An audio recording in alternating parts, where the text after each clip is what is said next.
اسی طرح سے اللہ کے نبی نے فرمایا کہ جو نماز کا انکاری ہے نا وہ دار اسلام سے خارج ہو جاتا ہے. ایک شخص جو کہتا ہے نماز وہ لوگ پڑھتے ہیں جو غریب ہیں, میں تو مالدار ہوں, نماز تو غریب لوگ پڑھا کرتے ہیں, یہ اس کا اسلام سے کوئی تعلق نہیں ہے. اللہ نے فرمایا کہ انسان کے ایمان اور کفر کے بیچ میں جو فرق ہے نا وہ نماز ہے. جو دین کا ستون, جو بیسک پلر ہے نا وہ نماز ہے. اگر نماز انسان نے تو ختم کر دی, اس نے اپنے دین کو ضائع کر دیا. تو نماز is very important, very important. دوسرا جو پرنسپل ہے وہ ہے المداومۃ علی تلاوت القرآن, قرآن کی تلاوت پہ باقاعدگی, consistency upon reciting of the Quran, very important. Umar bin Khattab, Abu بکر صدیق, ابو موسیٰ الاشعری, ان کو یہ مقام کیسے ملا, ان کو یہ مرتبہ کیسے ملا؟ عمر بن خطاب کے بارے میں آتے کہ جب وہ گھر میں داخل ہوتے تو ان کی بیگم کہتی ہے کہ وہ جیسے ہی گھر میں آتے تو قرآن کا مصحف کھول کے قرآن میں پڑھنا شروع کر دیتے. ابو موسیٰ الاشعری رضی اللہ تعالیٰ عنہ کہتے ہیں کہ لوگوں مجھے شرم آتی ہے کہ میرا ایک دن گزر جائے اور میں نے اللہ کی کتاب کھول کے نہ پڑھا ہوں. مجھے شرم آتی ہے کہ میں دن اپنا گزاروں کس طرح. ایک شیخ سے ایک اسٹوڈنٹ نے سوال کیا کہ شیخ آپ مجھے سمپل الفاظ میں سمجھائیں کہ صحابہ کا تعلق قرآن سے کیسا تھا. مجھے لمبے جوڑے واقعہ مجھے سمپل بتائیں صحابہ کا تعلق قرآن سے کیسا تھا, ریسنٹلی کی بات. تو شیخ کہتے ہیں کہ جو تعلق تمہارا واٹس ایپ کے ساتھ ہے نا وہ تعلق صحابہ کا قرآن کے ساتھ ہے. تم جتنی دفعہ واٹس ایپ کھول کے دیکھتے ہو نا صحابہ اتنی دفعہ قرآن کھول کے پڑھتے تھے. اگر آپ کبھی وہ اپلیکیشن انسٹال کریں نا جس میں آپ کو بتاتی ہے کہ how many Times do you unlock your phone, تو آپ دیکھیں گے کہ 250-300 دفعہ آپ دن میں فون کو انلاک کر رہے ہیں. اور یہ صرف فون کو انلاک کرنا ہے. واٹس ایپ کتنا چیک کر رہے ہیں وہ تو اللہ بہتر جانتا ہے. تو صحابہ جب بھی فارغ ہوتے قرآن کھول کے پڑھتے ہیں یا قرآن کا ورد کرنا شروع کر دیتے ہیں. یہ ان کا تعلق تھا قرآن کے ساتھ. اور ہمارا تعلق قرآن کے ساتھ کیا ہے؟ سبحان اللہ. ہم لوگ تو قرآن کو ایسے قرآن بن چکے ہیں جیسے کہ سبحان اللہ کبھی جو ہے نا کبھی ہماری زندگی امپورٹنس ہی نہیں ہے اس کی. امام شافعی رحمہ اللہ بہت بڑے عالم ہیں, قرآن کھول کے پڑھ رہے تھے, کچھ فقہا آئے ان سے مسئلہ پوچھنے کے لیے, وہ آگے بیٹھے رہے. تو امام شافعی پڑھتے رہے کچھ دیر تک. تو انہوں نے کہا کہ امام صاحب ہمیں بھی کچھ ٹائم دیتے ہیں, ہم آپ سے کچھ سیکھنے آئے ہیں. تو انہوں نے غصے سے ڈانٹ کہا کہ تمہیں فقہ کے علم نے قرآن سے غافل کر دیا ہے. تم لوگ اتنے انوالو ہو گئے فقہ میں کہ تمہیں اس نے قرآن سے غافل کر دیا. حالانکہ فقہ کا علم قرآن مطلب قرآن حدیث کا علم ہے, وہ بھی ایک اجر والا علم ہے, لیکن وہ ڈانٹا کہ تمہیں اس چیز نے قرآن سے غافل کر دیا. And what a beautiful excuse do they have. اور ہمارا ایکسکیوز کیا ہے کہ ہمیں اس چیز نے قرآن سے غافل کر دیا, ہمیں اس چیز قرآن سے دور کر دیا. ہماری قرآن کی اپلیکیشن فیس بک کی اپلیکیشن کے ساتھ پڑی ہوتی ہے, لیکن ہم اس کو تو بہت دفعہ ٹیپ کرتے ہیں, اس کو کبھی غلطی سے ٹیپ نہیں کرتے. اور غلطی سے ٹیپ ہو بھی جائے کہ وہ یہ کیا کھول کے بعد میں پڑھوں گا, فوراً سے فیس بک واپس ہے. سبحان اللہ. اور شیطان ہمیں کس طرح سے گمراہ کر دیا ہے کہ نہیں قرآن کے پاس نہیں جانا, ہاتھ نہیں لگانا, اگر چھو لیا تو پتہ نہیں گناہ مل جائے گا, یا اس کو دور اوپر رکھ دو گے تمہاری کمر ہوگی تو پتہ نہیں کیا ہو جائے گا. قرآن کی جان لے. اصل بے ادبی پتہ کیا ہے؟ اس کو کھول کے نہ پڑھنا, یہ اصل بے ادبی ہے قرآن کی.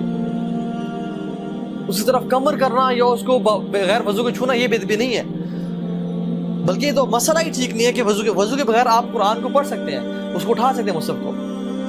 اصل بے حرمتی قرآن کی پتہ کیا ہے کہ وہ ایک دن گزر جائے اور آپ نے کھول کے نہ پڑھا ہو سر, اور ایک دن تو کیا ہفتے گزر جائے, مہینے گزر جائیں, اور آپ نے اس کو ریشم کے لباس پہ تو پکڑ کے رکھا ہوا ہے لیکن آپ نے کبھی کھولا نہیں.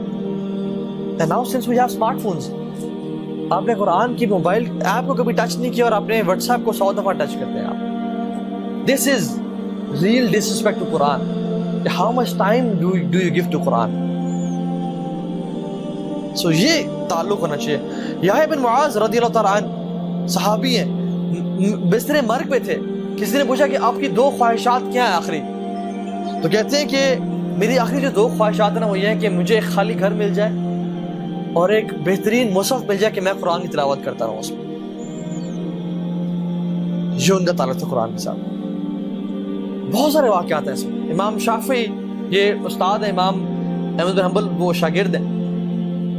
اب استاد اپنے شاگرد کے گھر آئے, انہوں نے اپنے بیٹے کو کہا کہ میرے جو استاد ہیں نا ان میں 2 کوالٹیز ہیں, اور وہ کیا کہ ایک تو تہجد کی نماز کبھی نہیں چھوڑتے اور دوسرا کھانا بہت کم کھاتے ہیں. تو انہوں نے کھانا پکایا بیٹیوں نے اور پانی رکھ دیا کہ رات کو تہجد کی نماز کے لیے وضو کریں گے. صبح اٹھے تو برتن بھی پورا کا پورا بھرا ہوا تھا اور کھانا بھی زیادہ کھایا ہوا تھا. تو انہوں نے پوچھا کہ یہ کیا؟ تو انہوں نے اپنے استاد سے پوچھا کہ استاد جی یہ کیا بات ہے, سمجھ نہیں آئی. تو کہتے ہیں کہ کھانا کس نے بنایا تھا؟ تو انہوں نے کہا میری بیٹی نے بنایا تھا. تو انہوں نے کہا وہ حافظ قرآن ہے؟ کہتے ہیں جی وہ حافظ قرآن ہے. کہتے ہیں وہ اس کا معمول کیا ہے؟ کہتے ہیں وہ جب بھی کھانا پکانا شروع کرتی ہے وہ قرآن پڑھنا شروع کر دیتی ہے حتیٰ کہ وہ 1 جز 2 جز 3 جز مکمل کر جاتی ہے, پارے پڑ جاتی ہے. تو کہتے ہیں کہ اس کھانے میں اتنی لذت تھی کہ میرا ایک لقمے کے بعد دل چاہا کہ دوسرا لقمہ کھاؤں, اور کھاتے کھاتے میں نے نارمل سے زیادہ کھا لیا. اور اسی رات کو میں ساری رات حدیث پہ کام کرتا رہا اور اسی وضو کے ساتھ میں نے اس رات کو تہجد کی نماز پڑھی. اور امام صاحب نے اس ایک رات میں 70 سے زیادہ مسائل نکالے ایک حدیث سے, جو حدیث ہے یا ابا عمیر ما فعل نغیر.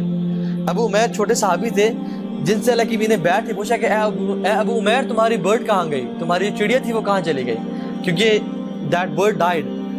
تو اس چیز سے 70 سے زیادہ مسائل نکالے. یہ ہے قرآن کی برکات. جو گھر میں عورتیں قرآن پڑھتی ہیں اور وہ کھانا بناتی ہیں تو اس گھر کی برکات ہی اور ہوتی ہیں. اور آج ہم کھانا کہاں سے کھاتے ہیں؟ یا تو KFC سے کھا رہے ہیں, یا ہارڈی سے کھا رہے ہیں, یا کہاں سے کھا رہے ہیں. اور ہماری خواتین تو یا تو ہیڈ فونز ہیں ان کے کانوں میں جب وہ کھانا پکا رہی ہیں. اس لیے ہم دیکھتے ہیں کہ بے برکتی ہمارے گھر میں کتنی زیادہ ہے.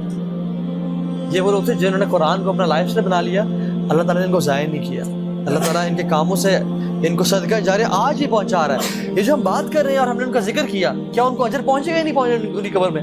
سبحان اللہ, دس از پیور انویسٹمنٹ جو کہ وہ کر کے چلے گئے. اور اللہ تعالیٰ اپنے قریبی بندوں کو ضائع نہیں کرتا. حل جزاء الاحسان الا الاحسان, کیا احسان کا بدلہ احسان نہیں؟ جو شخص احسان سے اللہ کی طرف متوجہ ہوتا ہے, عبادت کرتا ہے, اللہ بھی اس کو احسان کے ساتھ بدلہ دیتے ہیں. اور وہ بڑا قدردان ہے, رب العالمین بڑا قدر کرنے والا ہے. تیسرا اصول, ہمارے پاس ٹائم کم ہے, I'll quote some واقعات. تیسرا اصول, اپنے دل کو بغض, عداوت, جیلسی سے پاک کر لیں. If you want to live a wonderful life نا, اپنے دل کو آپ لوگوں کے خلاف جیلسی سے, ہیٹریڈ سے, حسد سے پاک کر لیں. دیکھیے ہم لوگ نا, اب آپ لوگ آئے ہوئے ہیں, ایون میں بھی آیا ہوں.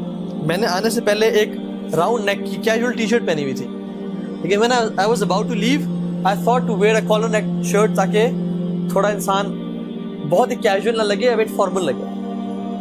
تو ہم انسان جب بھی یونیورسٹی جاتے ہیں, کالج جاتے ہیں, جاب انٹرویو پہ جاتے ہیں, we decorate ourselves. ہم لوگ بال برش کر کے جاتے ہیں, اپنے آپ کو پرفیوم لگاتے ہیں لوگوں کو دکھانے کے.